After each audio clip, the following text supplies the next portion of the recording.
Okay, so imagine this. Prince Harry, you know, the royal rebel who stepped away from the palace life to be free, thought ditching the crown meant he'd get the royal treatment in Hollywood too. Cute, right? But then came the Dorian TV Awards, and let's just say Hollywood gave him a reality check so cold it could have frozen Buckingham Palace. Let's rewind a bit. The Dorian Awards aren't the Oscars, sure, but don't get it twisted. These are the awards where the real tastemakers of television gather, streaming gods, edgy creators, and culture-shifting icons. It's not just a party. It's an arena of influence, ego, and endless bottles of overpriced champagne. Enter Prince Harry, dressed to impress, solo, smiling that polished royal smile. Maybe he thought he'd walk in and the crowd would bow. Figuratively, of course, but behind that grin, oh, there was a storm brewing, because get this, his team had already emailed the event organizers days before with one tiny little request. And by tiny, we mean royal level entitled. They didn't ask about dinner menus, not photo ops. Nope. They asked, wait for it, that he be introduced as His Royal Highness Prince Harry. 3 words. HRH. That's it. That was the hill he wanted to die on. Problem? He's not allowed to use that title anymore. Like, legally? Since 2020? The whole Megasit deal? Yeah, giving up the HRH was part of that royal exit package. No HRH in documentaries, no HRH in book deals, and definitely not at a Hollywood gala filled with drag queens and streaming execs. So, the Dorian organizers? They said no. Politely, of course. They said they'd call him Prince Harry, Duke of Sussex, which is still royal sounding, still classy. That should have been enough, right? Wrong. The night arrives. Paparazzi popping off, celebs strutting, champagne flowing, and there's Harry on the red carpet alone. No Meghan, no explanations, just him and that awkward stiffness. People could feel it. That sparkle he usually has, gone. He wasn't glowing. He was grinding, like a man trying to win over a crowd that had already moved on. Then it happened. The host takes the mic, oozing charm, and announces him, "Please welcome Prince Harry, Duke of Sussex." Just like that. No HRH, no fanfare. The room claps, but it shifts. You could feel it. Something in the air. And Harry, his face went full Game of Thrones. The smile, erased, jaw, clenched, eyes, narrowed like someone just insulted his entire bloodline on live TV. He didn't move, just sat there, frozen, everyone staring. The seconds dragged. And when he finally did stand up, he didn't go to the stage. Nope, he stormed out, literally. Straight through the ballroom, double doors swinging open behind him like he was in a movie, except it wasn't a heroic exit. It was a royal tantrum. Phones whipped out, gasps echoed. It was instant meme material. And social media? Oh, it exploded. Twitter had jokes within minutes. TikTok was on fire. Instagram? Oh please, it was a roast fest. One viral meme had a toddler in a plastic crown screaming on the floor, captioned, "Harry after they dropped the HRH." Another had Meghan calmly sipping her green juice while Harry raged in a split screen. Brutal. And here's the kicker. It wasn't even a snub. It was literally policy. He can't be introduced as HRH. End of story. The organizers weren't being shady. They were just following the rules. But Harry? He made it personal. Very personal. Back at the event, guests were whispering, turning to each other like, wait, did he just leave? The applause that started for him fizzled out awkwardly, like someone had pulled the plug on the party. And for the organizers, yeah, it was a disaster. But for the internet, pure glittering gold. Meanwhile, where was Meghan? Nowhere to be seen. She skipped the whole thing. Her team said scheduling conflict, but come on, it's LA. You don't miss a red carpet if you want to be seen. That's PR 101. So now everyone was asking, did she know this would happen? Did she tell him not to push the HRH thing and he didn't listen? Was she distancing herself from the drama? Word on the street is Meghan has been laser focused on image, branding, deals. She's not trying to get dragged into a public meltdown, especially one caught on 300 camera phones. And she's not stupid, she knows the industry. Hollywood loves reinvention, not regression. You don't build a brand about breaking free from royalty and then throw a tantrum because someone didn't call you His Royal Highness. At the after party, the whispers got loud. One celeb clinked a champagne glass and joked, "Guess the Dorians did what Buckingham couldn't. They told him no."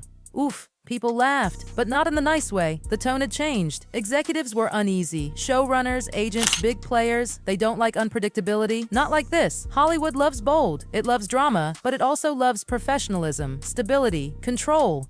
And a grown man storming out over a missing royal title? That's not exactly box office gold. After that ballroom exit that could have been straight out of a reality show finale, Harry unknowingly triggered a ripple that Hollywood couldn't ignore. The very next morning, phones that were once warm with calls for meetings, collabs, and content deals suddenly went dead cold. One exec even said, "We had a pitch meeting on the books for weeks." Quietly pulled the plug. That's how fast it flipped. No one wanted to admit it publicly, of course, but behind the scenes, Harry had become the story, and not in the headline you want kind of way. He wasn't the prince turned philanthropist, not the brave man standing up to centuries of tradition. Nope. He was now the guy who couldn't handle being introduced without his 3 magic letters. His Royal Highness and Meghan? Oh, she knew exactly what she was doing by skipping the event.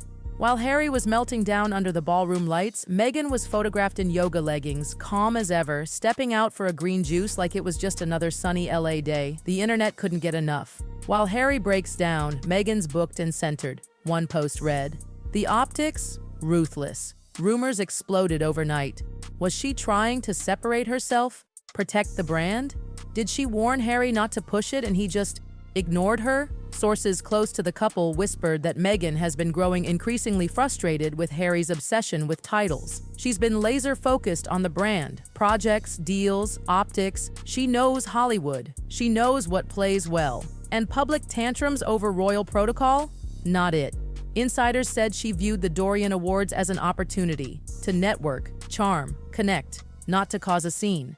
But Harry reportedly insisted. That title meant something to him, and when it didn't go his way, she let him walk into that storm, alone, brutal, maybe, but also calculated. And while he was leaving a ballroom like he'd just been betrayed by the 7 kingdoms, Meghan was staying squeaky clean, quietly watching the wave build from a safe distance. At this point, even their biggest defenders started asking hard questions. Was the brand slipping? Meghan had already lost her Spotify deal, their Netflix contract. Not officially gone, but not exactly thriving either. Executives started muttering things like diminishing returns. Their docuseries didn't pull in the numbers. Their shine was fading. And now, this outburst had turned the couple from industry darlings to professional red flags. One studio insider summed it up like this: "You can't walk away from the monarchy and then throw a fit when Hollywood doesn't treat you like royalty. You either left the castle or you didn't." Another, even more blunt: "He can't keep playing the victim while asking for royal perks. That's not how this town works." Their PR team, bless them, tried damage control. A source close to Harry tried floating the idea that he wasn't furious, just disappointed. Sure, and the Queen makes TikToks now. The footage didn't lie. That face, that stomp, that thundercloud aura. Nothing about that screamed slightly bummed. It screamed bruised ego, and Hollywood saw it,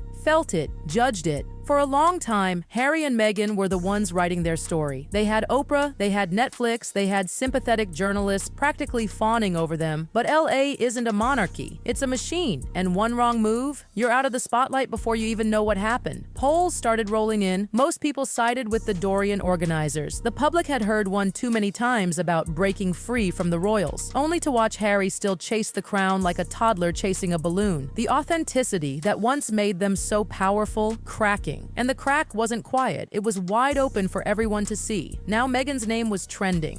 Not because she was there, but because she wasn't. Reddit threads, podcast panels, gossip accounts, they all lit up. Did she skip it to save herself from the fallout? Did she know Harry was going to push the HRH title and she wanted no part in it? Was this her drawing a line? One viral theory: Meghan had warned Harry, "Don't go there, don't demand the title, don't pick this fight." And when he did, she stayed home. Whether it was foresight or frustration, it worked. She emerged untouched. While Harry became a walking meme, Meghan stayed spotless. But here's the real kicker. This wasn't just about a title. This was about identity, power, control. Harry spent years saying he didn't want the monarchy's weight. He wanted freedom, peace, purpose. But now, it looked like he still wanted the perks, still wanted the respect, still wanted the glitter without the crown's grind. Hollywood doesn't play that game. It doesn't care who your grandma is, even if she was Queen Elizabeth. This town cares about buzz, relevance, audience draw.